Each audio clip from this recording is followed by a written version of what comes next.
আসসালামু আলাইকুম সুপ্রিয় দর্শক, কেমন আছেন সবাই? আশা করছি সকলে ভালো আছেন। আজকে আপনাদের সাথে ওমান দেশটিতে যেতে কি কি ডকুমেন্টস লাগে এই তথ্যগুলো আপনাদের সাথে শেয়ার করব। তো আশা করছি ভিডিওটি স্কিপ না করে সম্পূর্ণ দেখবেন।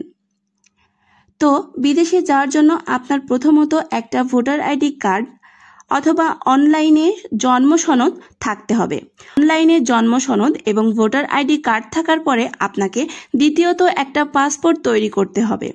পাসপোর্ট রেডি হওয়ার পরে আপনার জন্য কিন্তু সবেমাত্র কাজ শুরু, অর্থাৎ বিদেশ গমন করার জন্য মেইন যে পাসপোর্ট বা আপনার তৈরি হয়ে গেছে। পাসপোর্ট তৈরি হওয়ার পরে আপনাকে আরো অনেক কাগজপত্র রেডি করতে হবে। এরপরে আপনাকে একটা পুলিশ ক্লিয়ারেন্স করতে হবে। আপনি যে দেশে যাবেন সেই দেশের জন্য একটা পুলিশ ক্লিয়ারেন্স লাগবে। ধরুন আপনি ওমানে যেতে চাচ্ছেন, ওমানে যাওয়ার জন্য একটি পুলিশ ক্লিয়ারেন্স করবেন। পুলিশ ক্লিয়ারেন্স করার পরে আপনি যে ওখানে যাবেন এটা কি কোম্পানির ভিসা হয়ে থাকে তার জন্য আপনাকে একটা এজেন্সি নির্বাচন করতে হবে। বাংলাদেশে অনেক রেকর্ডিং এজেন্সি আছে, তাদের মাধ্যমে আপনি যোগাযোগ করতে পারেন, কিংবা আপনি যার মাধ্যমে যাচ্ছেন তার মাধ্যমে যোগাযোগ করতে পারেন। তবে যার মাধ্যমেই যান না কেন আপনার কাগজপত্রগুলো কিন্তু এজেন্সিতেই জমা দিতে হবে। এজেন্সিতে সেদিন আপনার ভোটার আইডি কার্ড, আপনার পাসপোর্ট, আপনার পুলিশ ক্লিয়ারেন্স এইগুলো সব জমা নিয়ে আপনি একদিন নির্ধারণ করবেন যে ওই দিনই আপনি জমা দিবেন বা এজেন্সি আপনাকে একটা টাইম দিবে।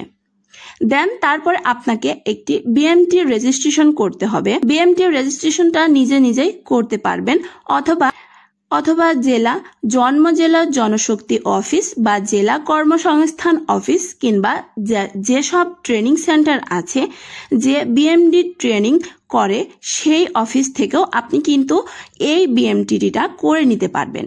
করার পরে আপনার সমস্ত ডকুমেন্টস আপনি চাইলে এম্বাসিতে জমা দিতে পারবেন বা এজেন্সিতে জমা দিতে পারবেন।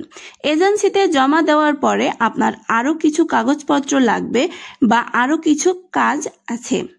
দেন আপনি এজেন্সিতে জমা দিলেন কাগজপত্র। এরপর আপনাকে একটা মেডিকেল করতে হবে। মেডিকেলে আপনার যদি রিপোর্ট ঠিক থাকে তাহলে আপনি সহজেই ওমানে যেতে পারবেন, আর না হলে আপনি এতক্ষণ যা কাজ করলেন সবকিছু বৃথা, মানে আপনার কোনো কাজে আসবে না, অর্থাৎ ও দেশের জন্য আপনি প্রিপেয়ার্ড নন বা প্রস্তুত বা তৈরি নন। মেডিকেলের রিপোর্ট ফিট হওয়ার পরে আপনাকে 3 দিনের একটি প্রশিক্ষণ গ্রহণ করতে হবে। 3 দিনের একটা প্রশিক্ষণ গ্রহণ করার পরে আপনার যখন ভিসা আসবে ওই ভিসার পরে আপনাকে একটা ম্যানপো করতে হবে। এগুলো আপনার করা লাগবে না, এগুলো আপনার এজেন্সি করে দিবে। ম্যানপো এজেন্সি করে দিবে, ভিসাও এজেন্সি করে দিবে, আপনাকে শুধু টাকা দিতে হবে।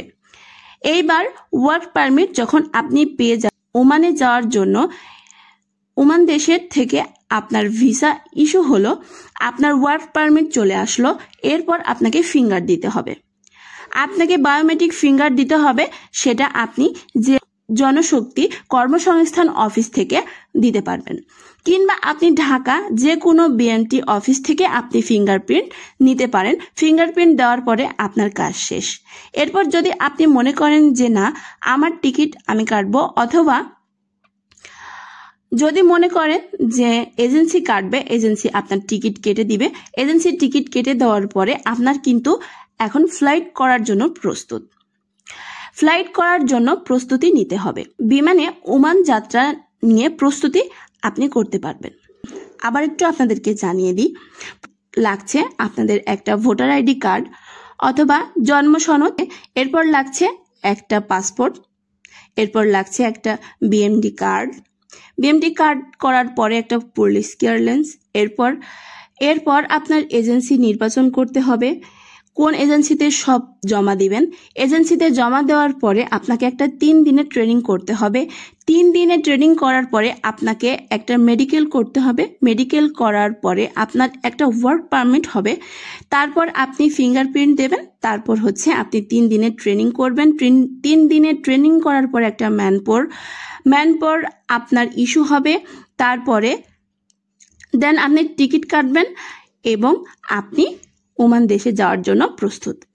এতগুলো প্রসেসিং এর মাধ্যমে আপনাকে ওমান দেশটিতে পাড়ি দিতে হবে।